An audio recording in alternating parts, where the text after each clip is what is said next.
Today we're doing neurographic art. It's a therapeutic drawing method.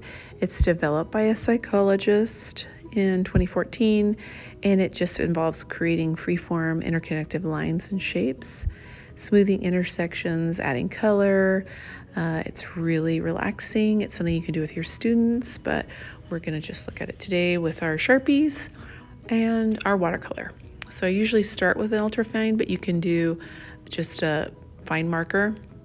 And I create lines that just go in within the page and then come off the page. The big trick here is you just don't want any just lines that kind of end within the paper. For some reason that's not as relaxing. So you can even add some circles to this within it.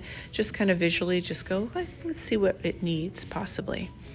Generally I add little dots to all the areas that have a harsh line, or a point to them. You can instruct students to, I want to curve areas that are sharp.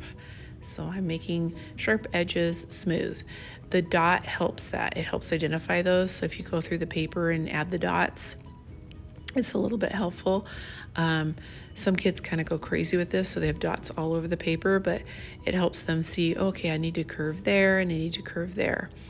So I'm taking the fine Sharpie at this point and I'm just starting to curve out areas that are those, again, sharp areas. So I'm smoothing them out, making a curved line. And you can fill areas in, like this one here has a area that's really kind of hard to smooth out without just filling it all in. I go all the way to the end. I can kind of curve out at the very end. And there's really not a wrong way of doing this. So I'm kind of going all over the place and just kind of smoothing those out. So kids will come up to you and say, is this right? Is this right? And really, there's not a wrong way of doing it. Maybe, oh, let's get that sharp edge. Let's get that sharp edge.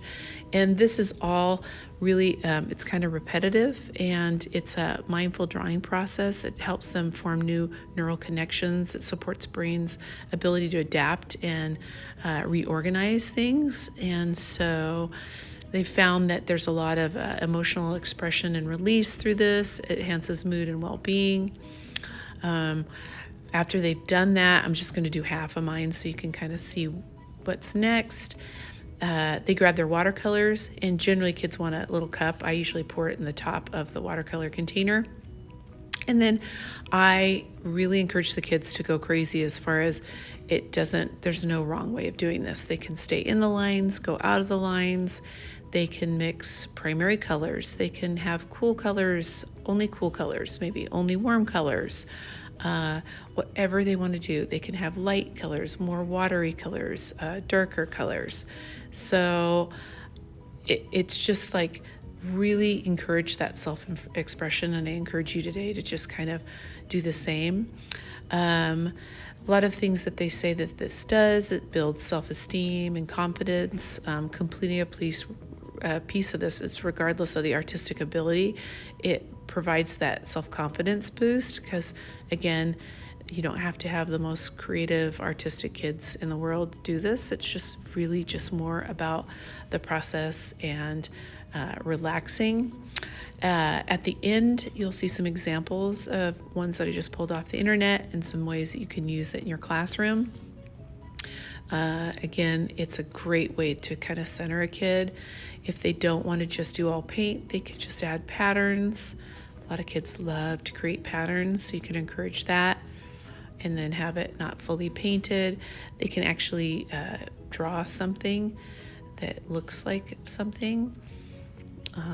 Really encourage them to explore kind of those colors, do different things. This one doesn't have everything done. They can also do, an assignment attached to it where they have words, poems, a writing prompt or something within the piece. So just kind of have fun yourself today and enjoy.